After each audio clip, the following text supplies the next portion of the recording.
जय हिंद दोस्तों, स्वागत है आप सभी का आपके अपनी वीकली करंट अफेयर्स की क्लास पे। मैं हूं आप सभी का राजा गुप्ता और मैं आपको पढ़ाने जा रहा हूं 29 सितंबर से लेके 5 अक्टूबर 2025 के महत्वपूर्ण साप्ताहिक करंट अफेयर्स। तो फ्रेंड्स, यहां पर हम पूरे हफ्ते का करेंगे रिवीजन और पूरे हफ्ते का होगा आपका टेस्ट। भारत के हर एक एग्जाम के लिए ये करंट अफेयर्स की क्लास बहुत ज़्यादा इंपॉर्टेंट है। अगर आपने इस लेक्चर को पूरा सुन लिया तो मैं दावे से कहता हूं कि आपके सारे करंट अफेयर्स के क्वेश्चन आपको बन जाएंगे। तो चलिए फ्रेंड्स, बिना किसी देरी के आज के लेक्चर को शुरू करते हैं। और यहाँ पर आपके लिए मोटिवेशन थॉट, विकल्प मिलेंगे बहुत मार्ग भटकाने के लिए, संकल्प एक ही काफ़ी है मंजिल तक पहुँचने के लिए। तो हमेशा आप सभी संकल्पित रहें। एक बार अगर आपने चल दिया, एक बार अगर आपने फैसला ले लिया, तो जब तक वो फैसला आपका सही नहीं हो जाता तब तक आप उस लक्ष्य पे लगे रहें।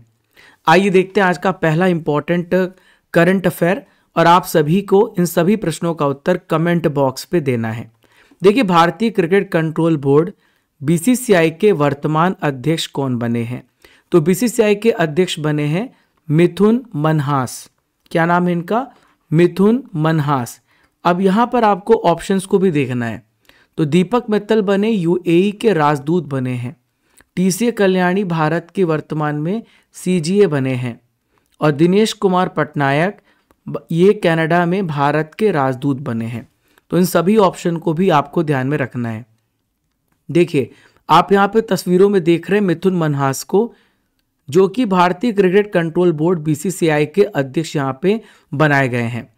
अगर आपसे पूछा जाए कि कहाँ के रहने वाले हैं तो आप बताएंगे कि जम्मू कश्मीर के रहने वाले हैं और ये रोजर बिन्नी की जगह आए हुए हैं। देखिए, नेक्स्ट है फीफा वर्ल्ड कप 2026 के लिए शुभंकर हाल ही में किसे घोषित किया गया? तो फीफा वर्ल्ड कप का जो मस्कट है वो यहाँ पे क्लच, मैपल और जायू, इन तीनों को यहाँ पे मस्कट शुभंकर बनाया गया है। तो आप यहाँ पर देखो, फीफा वर्ल्ड कप के तीनों मस्कट आप यहाँ पर देख रहे हो, अलग अलग देशों को रिप्रेजेंट करते हैं। तो यहाँ पर आप देखो, जो क्लच है वो बोल्ड ईगल को रिप्रेजेंट करता है, ये अमेरिका का शुभंकर है। नेक्स्ट यहाँ पर देखो, कनाडा का जो शुभंकर है वो मैपल नाम का मूस है। मूस मतलब होता है डियर यानी हिरण।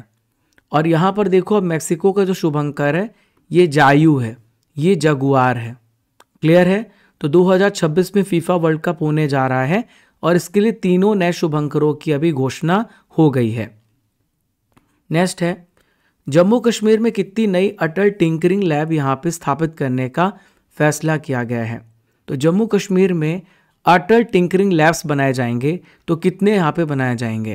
तो इसका राइट आंसर हो जाएगा 500। तो 500 नए अटल टिंकरिंग लैब बनाए जाएंगे। तो फ्रेंड्स, यहाँ पर नीति आयोग ने इसकी घोषणा करी है।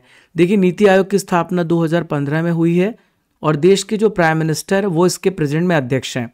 तो ये पहल एटीएल सारथी और फ्रंटियर रिजर्व प्रोग्राम के तहत की गई है। तो देखिए, इसका उद्देश्य क्या है? जो सीमावर्ती क्षेत्र हैं वहाँ पे इनोवेशन को बढ़ावा देना। इसके माध्यम से जो स्टूडेंट होंगे robotics, artificial intelligence, 3D printing, ऐसे बहुत सारे मॉडर्न टेक्निक को सीखेंगे। एशिया कप 2025 को हाल ही में किसने जीता है? Who has won the Asia cup 2025 title? तो फ्रेंड्स, भारत ने एशिया कप को जीत लिया है और भारत ने पाकिस्तान को हरा करके एशिया कप पे कब्जा किया है। तो देखिए, ये कहाँ पर हुआ? दुबई और अबू धाबी यूएई में हुआ है। कब से कब तक हुआ? तो 9 सितंबर से लेकर 28 सितंबर के बीच में हुआ है और शेरू बाग इसका मस्कट था। देखिए, भारत और पाकिस्तान का जो मैच हुआ, भारत ने 5 विकेट से यहाँ पे जीत को दर्ज किया और 9वीं बार एशिया कप को जीता है। पाकिस्तान ने 146 रन बनाए और भारत 150 रन बनाया और 5 विकेट खो करके इस मैच को अपने कब्जे में रख लिया। ऑयल इंडिया ने हाल ही में प्राकृतिक गैस की खोज यहाँ पे कहाँ पर करी है? Where has oil India recently discovered the natural gas? तो फ्रेंड्स, इसका राइट आंसर हो जाएगा अंडमान द्वीप समूह। अंडमान आइलैंड्स में प्राकृतिक गैस की खोज हुई है।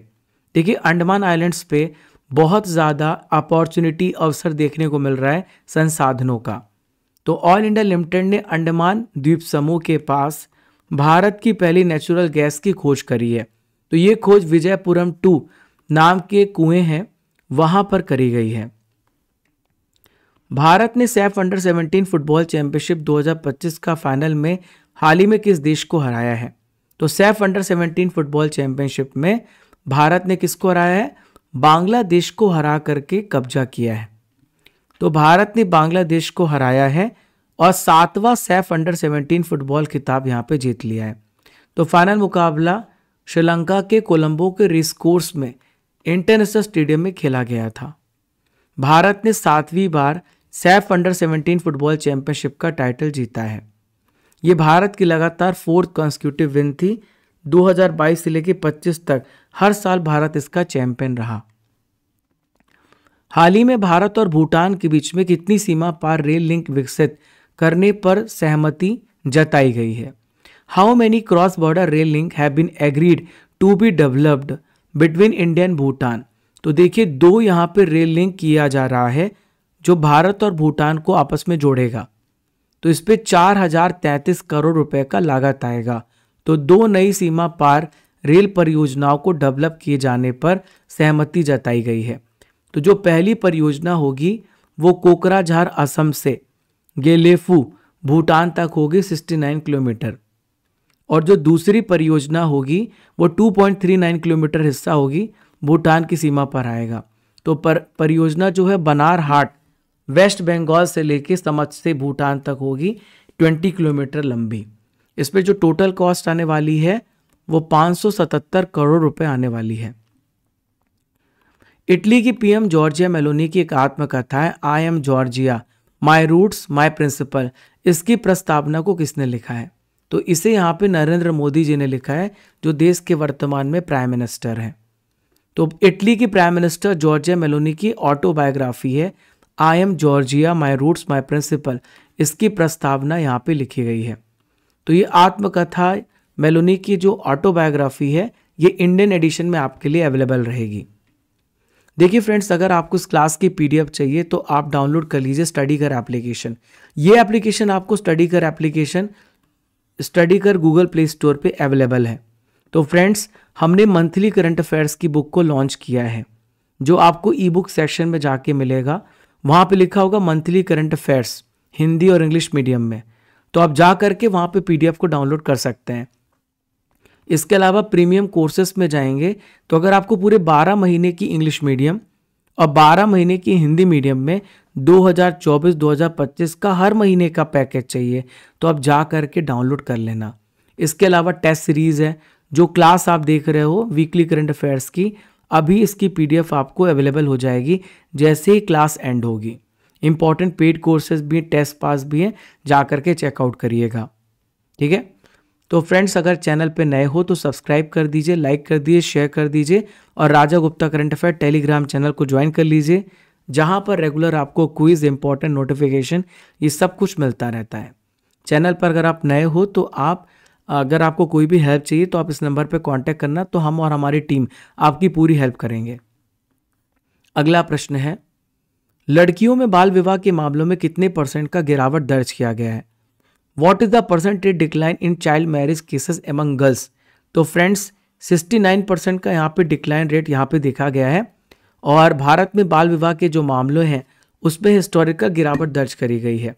तो जो रिपोर्ट है ये जस्ट राइट फॉर चिल्ड्रन की रिपोर्ट है, टिपिंग पॉइंट टू 0 आ चाइल्ड मैरिज फ्री इंडिया के अनुसार लड़कियों में बाल विवाह के मामलों में 69% और लड़कों में 72% का डिक्लाइन हुआ है। जो रिपोर्ट है फ्रेंड्स इसे सी लैब ने रेडी किया है, centre for legal action and behaviour change for children के द्वारा। यहाँ पे असम ने सबसे बढ़िया प्रदर्शन किया है, वहाँ पे लड़कियों के बाल विवाह में 84% का यहाँ पे डिक्लाइन हुआ है। भारत का पहला ऑफिशियल रूप से बाल विवाह मुक्त जिला कौन सा बना है? Which is the first official child marriage free district in India? तो इसका नाम है बालोद, और बालोद जो है ये छत्तीसगढ़ राज्य में आपको देखने को मिलेगा। तो छत्तीसगढ़ का बालोद डिस्ट्रिक्ट भारत का पहला ऑफिशियल रूप से बाल विवाह मुक्त डिस्ट्रिक्ट घोषित हुआ है। तो पिछले 2 सालों में बालोद में एक भी चाइल्ड मैरिज के मामले दर्ज नहीं हुए हैं। आरएसएस की स्थापना के 100 साल पूरी होने के बाद प्राइम मिनिस्टर मोदी ने कौन से 2 स्मृति चिन्ह को जारी किया है? तो प्राइम मिनिस्टर मोदी ने 100 ईयर कंप्लीट होने के बाद यहाँ पर डाक टिकट और 100 रुपये का सिक्का जारी किया है। तो ये 1 अक्टूबर 2025 को आरएसएस यानी राष्ट्रीय स्वयंसेवक संघ की स्थापना के 100 साल पूरे हो चुके हैं और इसी अवसर पर एक डाक टिकट और 100 रुपये का स्मृति सिक्का जारी किया गया है। तो इसमें उन्होंने अपने भाषण में यहाँ पर बताया कि आरएसएस ने 100 सालों में कैसे त्याग किया, सेवा की भावना, कैसे डिसिप्लिन और राष्ट्र निर्माण में सहयोग किया है। ड्रोन कवच अभ्यास किस राज्य में हाल ही में आयोजित किया गया है? तो जो ड्रोन कवच अभ्यास है फ्रेंड्स, बहुत इंपॉर्टेंट है।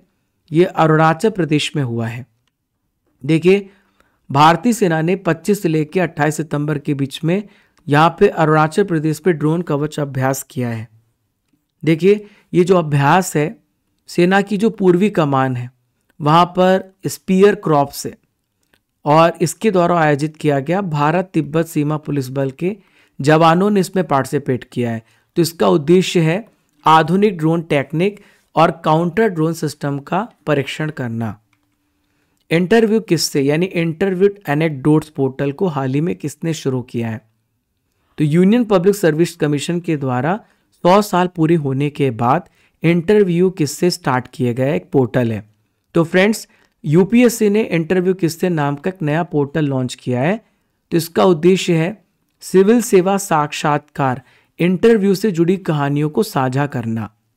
तो इस पोर्टल पे उन कैंडिडेट्स के यहाँ पे एक्सपीरियंस साझा किए जाएंगे जो यूपीएससी इंटरव्यू में पार्टिसिपेट कर चुके हैं, चाहे वो सफल हुए हों या फिर नहीं। भारत का पहला डुगोंग संरक्षण रिजर्व को किस अंतर्राष्ट्रीय संस्था ने हाल ही में मान्यता दी है? इंडिया का पहला डुगोंग कंजर्वेशन रिजर्व कौन सा है जिसे रिकॉग्नाइज किया गया है? तो ये रिकॉग्नाइज किया गया IUCN के द्वारा, यानी इसे कहते हैं international union for conservation of nature. तो भारत का पहला डुगोंग संरक्षण रिजर्व इंटरनेशनल लेवल पर इसको पहचान दी गई है। तो ये अंतर्राष्ट्रीय सहयोग, फंडिंग और वैज्ञानिक शोध को इससे बढ़ावा मिलेगा। तमिलनाडु के पाम्बन और थूथुकुडी के बीच में डुगोंग संरक्षण रिजर्व है। 2021 में इसकी स्थापना हुई है। 69 नंबर के धम्म चक्र प्रवर्तन दिवस 2025 में किस स्थान पर मनाया गया है? तो 69 नंबर का जो धम्म चक्र प्रवर्तन है ये नागपुर महाराष्ट्र में मनाया गया है। देखिए, 2 अक्टूबर 2025 को महाराष्ट्र के नागपुर में मनाया गया है। तो ये आयोजन उस जगह पर हुआ है, इसे दीक्षा भूमि कहते हैं, जहां पे डॉक्टर बाबा साहब अम्बेडकर ने 1956 में लाखों फॉलोवर्स को, लाखों अनुयायियों को बौद्ध धर्म अपनाने के लिए प्रेरित किया था। ठीक है। पंडित छन्नू लाल मिश्र किस घराने से संबंधित थे जिनका हाल ही में निधन हो गया है? तो ये बिलोंग करते थे बनारस घराने से और अब आपको यहाँ पे देखने को नहीं मिलेंगे। तो इनका डेथ कब हुआ है, डेमाइस कब हुआ है? 2 अक्टूबर 2025 को। इनका जन्म हुआ था आजमगढ़ यूपी हरिहरपुर में 3 अगस्त को और मिर्ज़ापुर यूपी से बिलोंग करते थे। 89 ईयर्स की एज में इनका डेथ हुआ है। तो बनारस घराना से बिलोंग करते थे। इसके अलावा ख्याल, पूरब अंकी ठुमरी, चैती, दादरा, भजन गायन, इन सभी की में ये पारंगत थे। हाल ही में यशस्वी जायसवाल को किस अंतर्राष्ट्रीय सूची में शामिल किया गया है? तो यशस्वी जायसवाल को टाइम 100 नेस्ट की लिस्ट में अभी शामिल किया गया है। तो भारतीय क्रिकेटर है यशस्वी जायसवाल। 2025 की टाइम 100 नेस्ट सूची में इनको इंक्लूड किया गया है और इस सूची में शामिल होने वाले एकमात्र भारतीय क्रिकेटर है यशस्वी। तो ये सूची में उन लोगों को पहचान मिलती है जिन्होंने अपने क्षेत्र में बहुत ही बेहतरीन काम किया है। इस सूची में स्पोर्ट्स, साइंस, पॉलिटिक्स, एंटरटेनमेंट और सोशल वर्क के लोग शामिल किए जाते हैं। हाल ही में आर्थिक स्वतंत्रता सूचकांक 2025 की रिपोर्ट पेश की गई। भारत को कौन सी रैंक मिली है? इकोनॉमिक फ्रीडम इंडेक्स में भारत की रैंक 128 है। ठीक है। और ये जो इंडेक्स है द हेरिटेज फाउंडेशन के द्वारा जारी किया जाता है। अमेरिका में एक थिंक टैंक है और ये सूचकांक बताता है किसी देश में इकोनॉमिक एक्टिविटी कैसी है, वहाँ पे स्वतंत्रता कैसी है, ट्रांसपेरेंसी कैसी है, वहाँ पे कंपटीशन कैसा चल रहा है, इन सभी चीज़ों पे ध्यान दिया जाता है। तो 2025 में 176 देशों को रैंक यहाँ पर किया गया है और भारत की रैंक यहाँ पे 128 है ग्लोबल लेवल पर।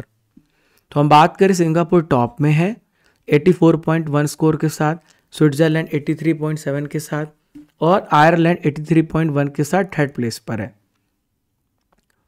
ऑस्ट्रेलिया की बिग बैश लीग में BBL में शामिल होने वाले पहले पुरुष भारतीय खिलाड़ी कौन बने हैं? तो बिग बैश लीग में शामिल होने वाले पहले पुरुष खिलाड़ी हैं, इनका नाम है रविचंद्रन अश्विन। ठीक है, तो फ्रेंड्स आप यहाँ पर देख सकते हैं Indian cricketer Ravichandran Ashwin Australia के BBL में शामिल होने वाले पहले भारतीय पुरुष खिलाड़ी बने हैं। इन्होंने सिडनी थंडर फ्रेंचाइजी के साथ अनुबंध किया था। अश्विन ने 2024 में अंतर्राष्ट्रीय क्रिकेट से संन्यास ले लिया था, 2025 में IPL संन्यास ले लिया था और रूल होता है अगर किसी भी टीम के साथ खेलना है तो आपको सारे फॉर्मेट से संन्यास लेना पड़ता है। फ्रांस के किस पूर्व राष्ट्रपति को आपराधिक साजिश के मामले में जेल की सजा सुनाई गई है? Which former French president has been sentenced to prison for criminal conspiracy? तो इनका नाम है निकोलस सरकोजी। निकोलस सरकोजी को यहाँ पे आपराधिक सजा सुनाई गई है और 25 सितंबर 2025 को पेरिस की अदालत ने 5 साल के लिए इनको जेल भेज दिया है। 2007 के राष्ट्रपति चुनाव में लीबिया से अवैध धन प्राप्त करने के आरोप में आपराधिक सजा के दोषी पाए गए हैं। भारत सरकार ने बॉटनिकल सर्वे ऑफ इंडिया का डायरेक्टर हाल ही में किसे अपॉइंट किया है? तो बॉटनिकल सर्वे ऑफ इंडिया के डायरेक्टर डॉक्टर कनद दास बने हैं। इसका राइट आंसर बी हो जाएगा। तो कनद दास BSI के 13वें डायरेक्टर अपॉइंट किए गए हैं और वे संस्था का नेतृत्व करने वाले पहले मशरूम वैज्ञानिक भी थे। विकसित भारत रन 2025 किन देशों में आयोजित किया गया? Viksit Bharat run 2025 has been organised in how many countries? तो 100 से ज्यादा देशों में ये आयोजित किया गया है। ठीक है, तो ये भारत की प्रगति, एकता और सकारात्मक छवि को दुनिया भर में प्रदर्शित करता है। तो 100 से ज्यादा देशों में एक साथ किया गया, जिसमें लाखों इंडियंस और जो भारत से प्रेम करते हैं उन्होंने पार्टिसिपेट किया है। तो विकसित भारत अभियान जो है ये इंडियन गवर्नमेंट के द्वारा स्टार्ट किया गया एक नेशनल मिशन है। भारत को 2047 तक डेवलप्ड नेशन बनाना हमारा उद्देश्य है। वर्ष 2024 का राष्ट्रीय लता मंगेशकर सम्मान हाल ही में किसे प्रदान किया गया है? तो राष्ट्रीय लता मंगेशकर सम्मान सोनू निगम को मिला है। तो सोनू निगम को 2024 का ये सम्मान दिया गया है। MP सरकार के द्वारा दिया जाता है। जो संगीत के क्षेत्र में उत्कृष्ट प्रदर्शन करते हैं उन सभी कलाकारों को ये सम्मान दिया जाता है। तो सोनू निगम बहुत ही टैलेंटेड गायक भी हैं और भारतीय संगीत को अलग लेवल पे ले जाने वाले व्यक्ति हैं। इनमें इनको 2 लाख रुपए का कैश प्राइज मिलेगा और एक सर्टिफिकेट मिलेगा। RBI के नए डिप्टी गवर्नर हाल ही में किसे अपॉइंट किया गया है? तो RBI का डिप्टी गवर्नर बनाया गया है, इनका क्या नाम है? तो RBI के डिप्टी गवर्नर बने हैं यहाँ पर, बहुत ध्यान से सुनिएगा, शिरीष चंद्र मुर्मू। देखिए यहाँ पे अजय कुमार की हम बात करें तो अजय कुमार UPSC के अध्यक्ष हैं और तुहिन कांत पांडे सेबी के अध्यक्ष हैं। संजय मल्होत्रा RBI के अध्यक्ष हैं। शिरीष चंद्र मुर्मू RBI के डिप्टी गवर्नर अपॉइंट किए गए हैं और यहाँ पर आप देख सकते हैं शिरीष चंद्र मुर्मू को M राजेश्वर राव के स्थान पर ये अपॉइंट किए गए हैं। इनका कार्यकाल पूरा होने के बाद शिरीष चंद्र मुर्मू को डिप्टी गवर्नर बनाया गया है। तो शिरीष चंद्र मुर्मू RBI की monetary policy, banking regulation, financial stability और बहुत सारे विभागों की जिम्मेदारी संभाल रही हैं। इनमें से किसे 2025 में राष्ट्रीय धन्वंतरी आयुर्वेद पुरस्कार प्राप्त हुआ है? तो नेशनल धन्वंतरी अवार्ड ये 3 लोगों को मिला, E.T. नीलकंठन, प्रोफेसर बनवारी लाल और भावना पराशर को। तो राष्ट्रीय धन्वंतरी आयुर्वेद पुरस्कार 2025 के लिए 3 व्यक्तियों को दिया गया है। पहले हैं बनवारी लाल, फिर है नीलकंठन और वैद्य भावना पराशर। तो तीनों ने आयुर्वेद के क्षेत्र में शिक्षा, अनुसंधान और सेवा के माध्यम से उल्लेखनीय कार्य किया है।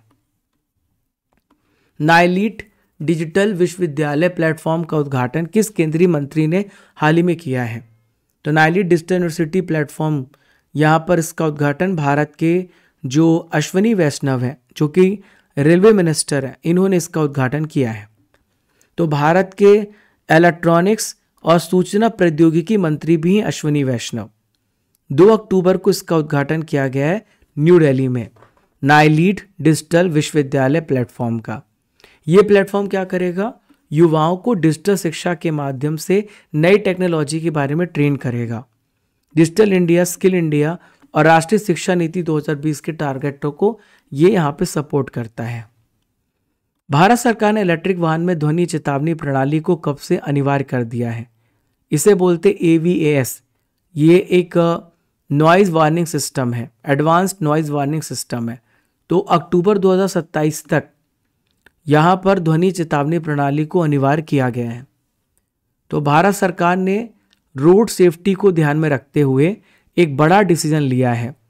1 अक्टूबर 2027 से जितने भी इलेक्ट्रिक वाहन होंगे उसमें एकॉस्टिक व्हीकल इलेक्ट्रिक सिस्टम लगाया जाएगा। ठीक है, तो ये सिस्टम खासकर उस पर लगाए जाएंगे जो इलेक्ट्रिकल व्हीकल्स है, ठीक है, जो धीमी गति पे बिना आवाज़ के चलते हैं। इसमें आर्टिफिशियल जो साउंड है वो पैदा की जाएगी और ताकि सामने वाले को पता चल सके कि गाड़ी आ रही है और वो अलर्ट हो। हाल ही में दिलजीत दोसांझ को 2025 में किस पुरस्कार के लिए नॉमिनेट किया गया है? तो ये है अंतर्राष्ट्रीय एमी पुरस्कार। अंतर्राष्ट्रीय एमी पुरस्कार के लिए यहाँ पे नॉमिनेट किया, अभी अवार्ड मिला नहीं है इनको, बस नॉमिनेट किया है। तो ये नामांकन इम्तियाज़ अली के द्वारा डायरेक्टेड बायोपिक अमर सिंह चमकीला में उनकी दमदार परफॉर्मेंस को देखते हुए मिला है। लेफ्टिनेंट जनरल वीरेंद्र वत्स ने किस संगठन के महानिदेशक का हाल ही में पदभार को संभाला है? तो वीरेंद्र वत्स बने हैं NCC, नेशनल कैडेट कॉर्प्स। तो NCC का मतलब क्या होता है? National cadet corps. 1 अक्टूबर 2025 को लेफ्टिनेंट जनरल वीरेंद्र वत्स को 35वां महानिदेशक बनाया गया है गुरबीर पाल सिंह के स्थान पर। ये अरुणाचल प्रदेश, कश्मीर घाटी और सेना हेडक्वार्टर में तैनात रह चुके हैं। NCRB 2023 के अनुसार पूर्वोत्तर भारत में सबसे ज्यादा हिंसक अपराध किस राज्य में दर्ज हुए हैं? तो मणिपुर राज्य में सबसे ज्यादा यहाँ पे वायलेंट क्राइम्स दर्ज किए गए हैं। तो फ्रेंड्स, मणिपुर पूर्वोत्तर भारत में हिंसक अपराधों और दंगों के मामले में सबसे टॉप में रहा है। राज्य में टोटल 14,427 हिंसक अपराध दर्ज किए गए। मणिपुर में मई 2023 से मैती और कुकी कम्युनिटी के बीच में यहाँ पर जाति हिंसा यानी कास्ट एथनिक वायलेंस स्टार्ट हुआ, जिसके बाद से अब तक 260 से ज़्यादा लोगों की मौत हो चुकी है और अब तक 5,421 दंगे हो चुके हैं राज्य में और 6,203 जगहों पे आगजनी भी हो चुकी है। किस टाइगर रिजर्व के लिए गज रक्षक नाम का विशेष मोबाइल एप्लीकेशन तैयार किया गया है? तो फ्रेंड्स, इसका जो राइट आंसर हो जाएगा ये है बांधवगढ़ टाइगर रिजर्व। देखिए फ्रेंड्स, जो बांधवगढ़ टाइगर रिजर्व है यहाँ पे हाथियों की निगरानी अब बहुत ज़्यादा हाईटेक हो जाएगी और यहाँ पे पूरी मॉनिटरिंग यहाँ पे हाई टेक्नोलॉजी के माध्यम से होगी और इसके लिए एक गज रक्षक नाम का विशेष मोबाइल एप्लीकेशन तैयार किया गया है। नेक्स्ट है, भारत के पहले अंतरिक्ष वेधशाला मिशन एस्ट्रोसेट ने हाल ही में कितने साल पूरे कर लिए हैं? तो एस्ट्रोसेट ने फ्रेंड्स यहाँ पे पूरे 10 साल पूरे कर लिए हैं। देखिए 28 सितंबर 2025 को इसने 10 साल पूरे किए हैं और ये भारत का पहला अंतरिक्ष वेधशाला मिशन है। इसका नाम है एस्ट्रोसेट। तो 2015 में मिशन यहाँ पे लॉन्च किया गया था PSLV C-30 रॉकेट के माध्यम से श्रीहरिकोटा से। तो एस्ट्रोसेट जो होगा फ्रेंड्स, ये ब्रह्मांड का अध्ययन करेगा। इसमें अल्ट्रावायलेट, विजिबल और एक्सरे तरंग जो होंगी उन सब की यहाँ पे स्टडी करी जाएगी। एस्ट्रोसेट ने 9 अरब वर्ष प्रकाश वर्ष दूर आकाश गंगाओं से UV फोटोन का भी पता लगाया है। RBI ने 2025-26 के लिए भारत के GDP वृद्धि दर का अनुमान कितना लगाया है? तो RBI ने बताया है कि भारत की जो GDP है वो 6.8% की रेट से बढ़ने वाली है। तो RBI ने भारत की GDP वृद्धि का अनुमान 6.8% कर दिया है। पहले अनुमान 6.5% था, अभी बढ़कर के 6.8% हो गया है। HAL को हाल ही में कौन सा जेट इंजन प्राप्त हुआ है? तो हिंदुस्तान एरोनॉटिक्स यहाँ पे लिमिटेड को GE404IN20 इस नाम का जेट इंजन यहाँ पे प्राप्त हुआ है। तो फ्रेंड्स, हिंदुस्तान एरोनॉटिक्स लिमिटेड को ये किसने दिया है? अमेरिका ने दिया है। अमेरिका की GE एरोस्किस कंपनी ने चौथा GE404 IN-20 fighter jet engine यहां पे दिया है। फ्रेंड्स, आप यहां पर देख रहे हो, ये है स्वदेशी लड़ाकू विमान तेजस। तो MK-1A को शक्ति देने के लिए इसका इस्तेमाल किया गया है। 2025 का कृषि मीडिया पुरस्कार हाल ही में किस पत्रकार को दिया गया है?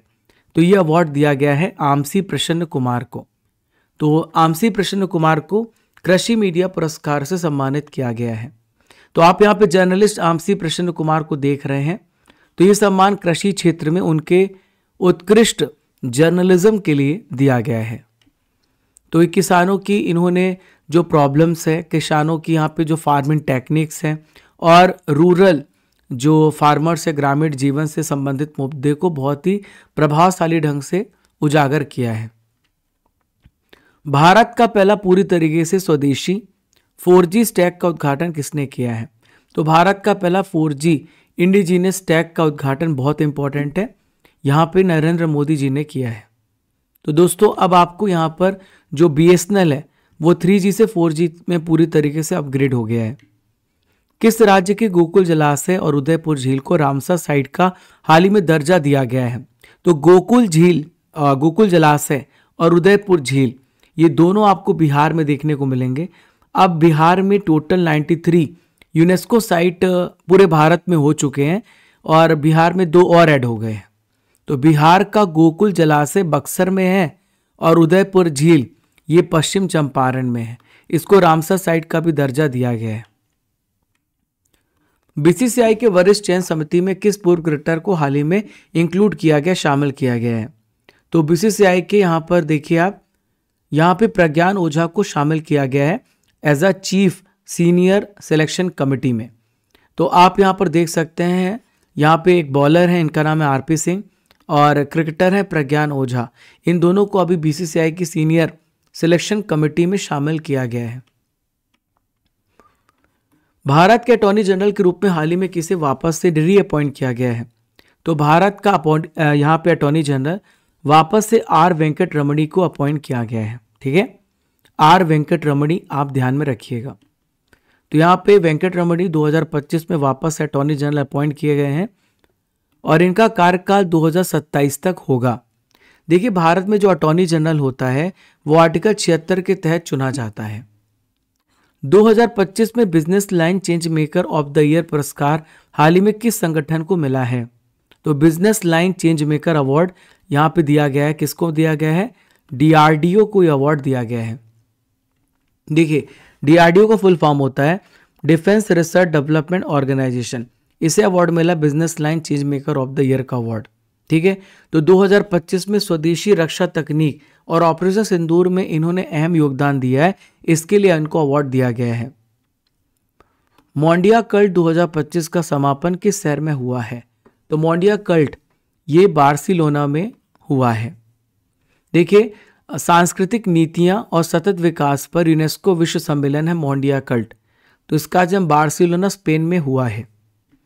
तो ये समापन समारोह में भारत के जो यहाँ पर रिप्रेजेंटेटिव रहे हैं ये अमिताभ प्रसाद साराभाई रहे हैं, जो कि संस्कृति मंत्रालय के एडिशनल सेक्रेटरी भी हैं। तो ये क्यों किया गया है? तो ग्लोबल कल्चरल सहयोग के लिए, वैश्विक सांस्कृतिक सहयोग को बढ़ावा देने के लिए ये स्टार्ट किया गया।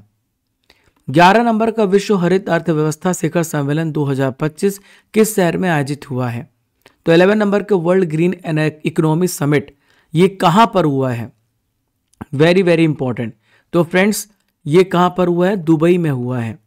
ठीक है, तो 11 नंबर का जो हरित अर्थव्यवस्था शिखर सम्मेलन है ये वो सम्मेलन है जहाँ पे हमें इकोनॉमी को तो बढ़ाना है लेकिन पर्यावरण को बिना हार्म किए हुए। तो 1 से लेकर 2 अक्टूबर के बीच में दुबई में ऑर्गेनाइज किया गया WTO की मदद से। तो जलवायु परिवर्तन से निपटना और हरित विकास को बढ़ावा देने के लिए ये स्टार्ट किया गया। इसका विषय डेफिनेटली पूछा जाएगा, innovating for impact, accelerating the future for the green economy. Bharat सरकार के द्वारा आदर्श युवा ग्राम सभा पहल किस मंत्रालय के सहयोग से शुरू की जाएगी? तो आदर्श युवा ग्राम सभा इनिशिएटिव लॉन्च किया जा रहा है पंचायती राज, शिक्षा और जनजातीय कार्य मंत्रालय के द्वारा। तो भारत सरकार के द्वारा आदर्श युवा ग्राम सभा पहल की शुरुआत की जा रही है। स्कूल विद्यार्थियों में पंचायती राज और जमीनी स्तर पर लोकतंत्र के बारे में जागरूक करने के लिहाज से। सीमा सुरक्षा बल ने किस नाम से एआई संचालित कमांड सेंटर लॉन्च किया है? तो इसका नाम है डिसीजन सपोर्ट सिस्टम। देखिए, बीएसएफ ने न्यू दिल्ली में बहुत ही मॉडर्न एआई संचालित कमांड सेंटर लॉन्च किया है। इसका नाम है डीएसएस यानी डिसीजन सपोर्ट सिस्टम। तो पाकिस्तान बांग्लादेश की सीमा पर सुरक्षा को तकनीक को बढ़ावा देने के लिए इसे लॉन्च किया गया। तो डीएसएस एआई और भौगोलिक सूचना प्रणाली पर बेस्ड होगा, जो कमांडर्स को बेहतर डिसीजन लेने में मदद करेगा। बच्चों से वादा अभियान किन दो संस्थाओं ने मिलकर के शुरू किया है? तो बच्चों से वादा अभियान को स्टार्ट किया है आईसीसी और यूनिसेफ ने, दोनों ने मिलकर के इसे स्टार्ट किया है। तो इसमें बच्चों के राइट्स, बच्चों के वेलफेयर, बच्चों के कल्याण के लिए काम किया जाएगा। तो आईसीसी महिला क्रिकेट वर्ल्ड कप जो है अभी स्टार्ट हुआ है, ये कैंपेन स्टार्ट हुआ है, तभी ये शुरुआत किया गया है। इसके एम्बेसडर हैं आयुष्मान खुराना जो कि यूनिसेफ से हैं और स्मृति मंधाना जो कि क्रिकेटर हैं। हाल ही में दिल्ली का नया मुख्य सचिव, दिल्ली का चीफ सेक्रेटरी कौन अपॉइंट किया गया है? तो दिल्ली के नए चीफ सेक्रेटरी हैं, इनका क्या नाम है? शैलेश चंद्र राजीव वर्मा। क्या नाम इनका? राजीव वर्मा। क्लियर है? राजीव वर्मा बनाए गए हैं दिल्ली के नए मुख्य सचिव।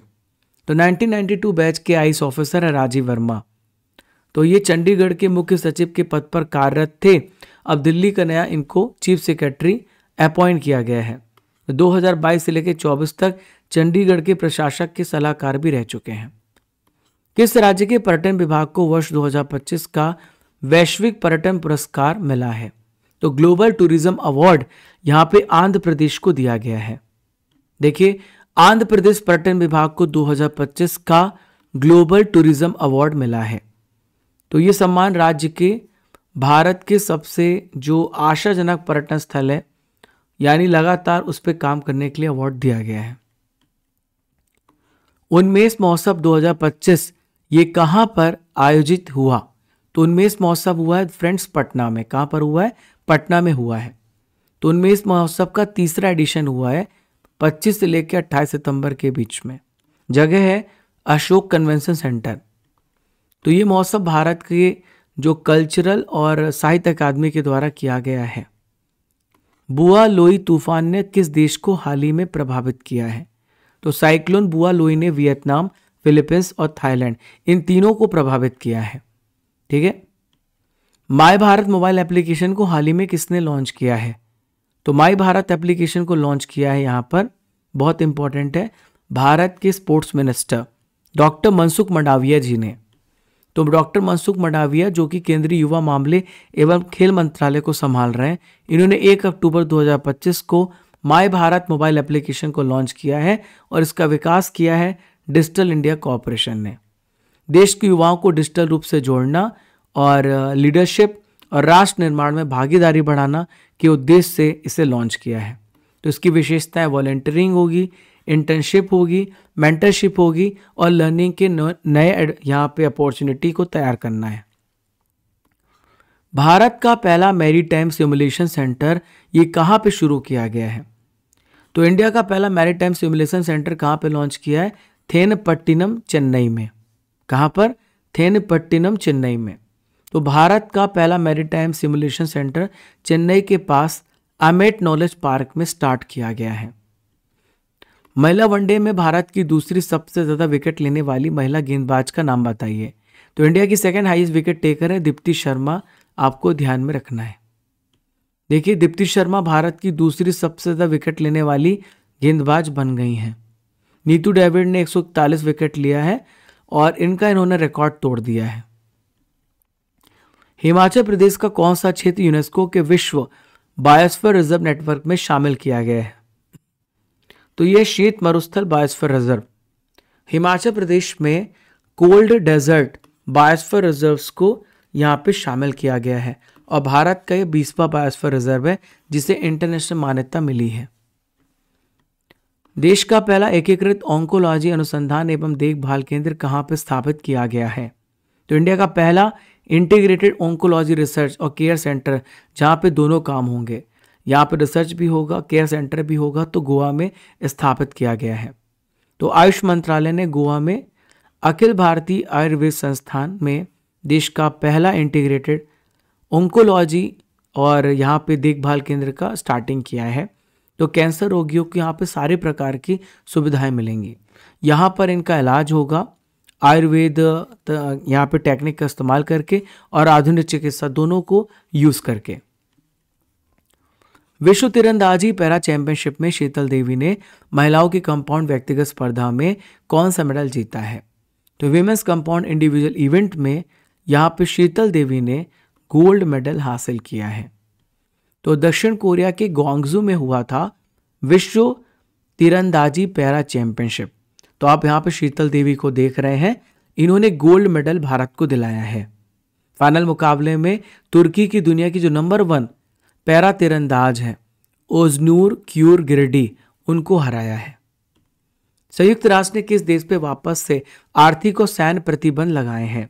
तो यहाँ पर यूनाइटेड नेशन ने सैंक्शन इम्पोज किए इकोनॉमिक और मिलिट्री। तो किस पे यहाँ पे सैंक्शंस लगाए हैं? तो वापस से सैंक्शंस यहाँ पे लगा दिए हैं ईरान पर। सर्जियो बुस्केट्स किस देश के फुटबॉल खिलाड़ी हैं जिन्होंने हाल ही में रिटायरमेंट की घोषणा करी है? तो स्पेन के खिलाड़ी हैं जिन्होंने रिटायरमेंट की घोषणा करी है। तो 20 साल के लंबे फुटबॉल के करियर के बाद इन्होंने रिटायरमेंट लिया है और स्पेन के बहुत ही फेमस फुटबॉलर हैं। ये FC बार्सिलोना और स्पेन के राष्ट्रीय टीम के लिए खेलते हैं। राष्ट्रीय भूविज्ञान पुरस्कार 2024 में लाइफ टाइम अचीवमेंट पुरस्कार हाल ही में किसे मिला है?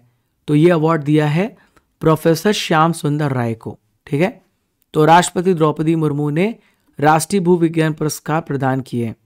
तो 20 ऐसे जियोलॉजिस्ट को अवार्ड मिले हैं और ये अवार्ड भारत के मिनिस्ट्री ऑफ माइंस के द्वारा दिया जाता है। क्लियर है? तो यहाँ पे लाइफ टाइम अचीवमेंट अवार्ड मिला है प्रोफेसर श्याम सुंदर राय को। 5 लाख रुपए की कैश प्राइज और सर्टिफिकेट मिला है। और राष्ट्रीय भूविज्ञान पुरस्कार 10 पुरस्कार मिले हैं जिसमें 3 लाख रुपए और प्रमाण पत्र दिए गए हैं। क्रिस वॉक्स किस देश के क्रिकेटर थे जिन्होंने हाल ही में रिटायरमेंट लेने की घोषणा करी है? तो ये इंग्लैंड के प्लेयर थे जो अब आपको खेलते हुए देखने को नहीं मिलेंगे। ओखला में एशिया का सबसे बड़ा अपशिष्ट जल उपचार संयंत्र किसने उद्घाटन किया है? तो ओखला में वेस्ट वाटर ट्रीटमेंट दिल्ली जल बोर्ड ने यहाँ पे इसका उद्घाटन किया है। ठीक है, तो दिल्ली जल बोर्ड यहाँ पर आप देख सकते हैं 30 सितंबर को ओखला में एशिया का सबसे बड़ा वेस्ट वाटर ट्रीटमेंट, जो गंदा पानी आता है उसको साफ करके आपके घरों तक पहुँचाया जाएगा। तो ये 40 एकड़ में फैला हुआ है और ये प्लांट 124 मिलियन गैलन हर दिन यहाँ पे वेस्ट वाटर ट्रीटमेंट करेगा। अंतर्राष्ट्रीय वृद्ध दिवस कब मनाया जाता है? International day of older person कब सेलिब्रेट किया जाता है? तो 1 अक्टूबर को मनाया जाता है। देखिए, ये United nation general assembly UNGA ने 1990 में इसकी शुरुआत करी थी। तो जो सीनियर यहाँ पे सिटीजन हैं, सीनियर रिलेटिव्स हैं, उनको यहाँ पे सम्मान दिया जाएगा।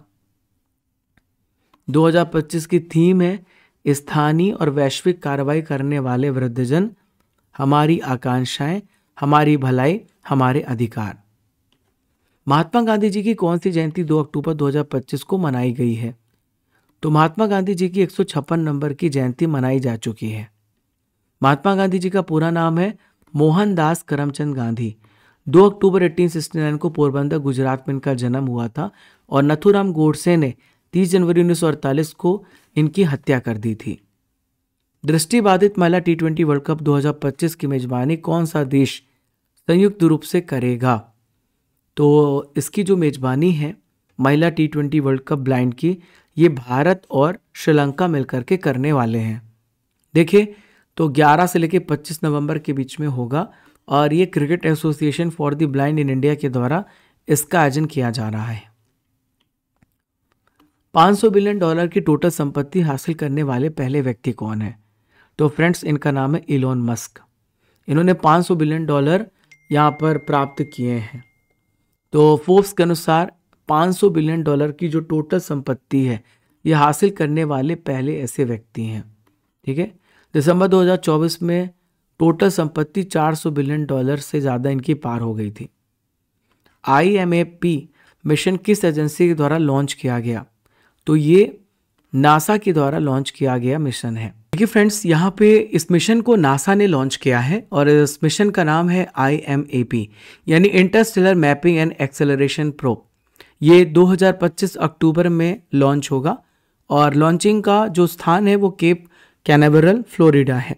स्पेसएक्स फाल्कन 9 की मदद से लॉन्च होगा। स्वतंत्रता सेनानी जीजी पारेख किस ऐतिहासिक आंदोलन से जुड़े थे जिनका हाल ही में निधन हो गया है? तो फ्रेंड्स, ये भारत छोड़ो आंदोलन से जुड़े हुए थे। ये अब हमारे बीच पे नहीं रहे, इनका निधन हो गया है। तो 2 अक्टूबर 2025 को मुंबई में इनका निधन हुआ है 102 वर्ष की एज में। इनका पूरा नाम था गोविंद जी जगजीवन पारेख और 1923 में इनका जन्म हुआ था। तो फ्रेंड्स, यहाँ पर आपके लिए प्रश्न है, एशिया कप 2025 का विजेता कौन बना?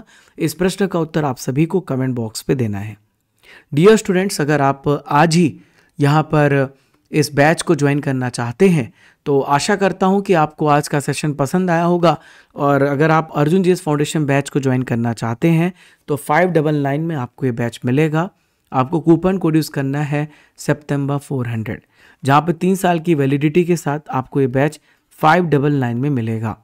और friends, polity, Indian physical world geography और एंशिएंट मिडिवल मॉडर्न हिस्ट्री और फिजिक्स, केमिस्ट्री, बायोलॉजी और इकोनॉमिक्स, ये सारे विषय आप हमसे पढ़ेंगे। ये 599 में आपको मिलने वाला है और 1000 प्लस वीडियोस आपको मिलेंगे। 8 to 9 मंथ में आपका सिलेबस कंप्लीट होगा और टाइमिंग होगी 1 to और 5 to 6 PM। आपको क्या करना है? आपको एप्लीकेशन डाउनलोड करना है गूगल प्ले स्टोर से और आपको जाना है प्रीमियम कोर्सेस में, अर्जुन जीएस फाउंडेशन बैच में जाना है, वहाँ पे जा कर के एनरोल करना है।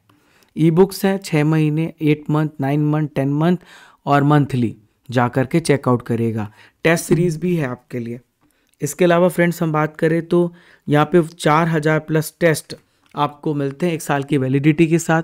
स्टैटिक जीके की बुक है 2024-2025 का 12 महीने का पैकेज है और आप सितंबर महीने की मैगजीन को डाउनलोड कर सकते हैं जो आपको हमारी एप्लीकेशन पे उपलब्ध कराया गया 150 MCQ के साथ। तो आप जाइए, मंथली बुक को डाउनलोड करिए और जिसमें राष्ट्रीय, अंतर्राष्ट्रीय, आर्थिक, वैज्ञानिक, खेल, पुरस्कार, सम्मान, ये सब कुछ आपको पढ़ने को मौका मिलेगा। 1000 static PDF, 1000 current affair PDF, ये दोनों अवेलेबल है हमारे एप्लीकेशन पर। तो मिलते हैं फ्रेंड्स, तब तक के लिए आप सभी को जय हिंद, जय भारत। अगर आप चैनल पर नए हैं तो चैनल को सब्सक्राइब कर लीजिए। अगर आपको वीडियो पसंद आया हो तो अपने दोस्तों को शेयर कर दीजिएगा।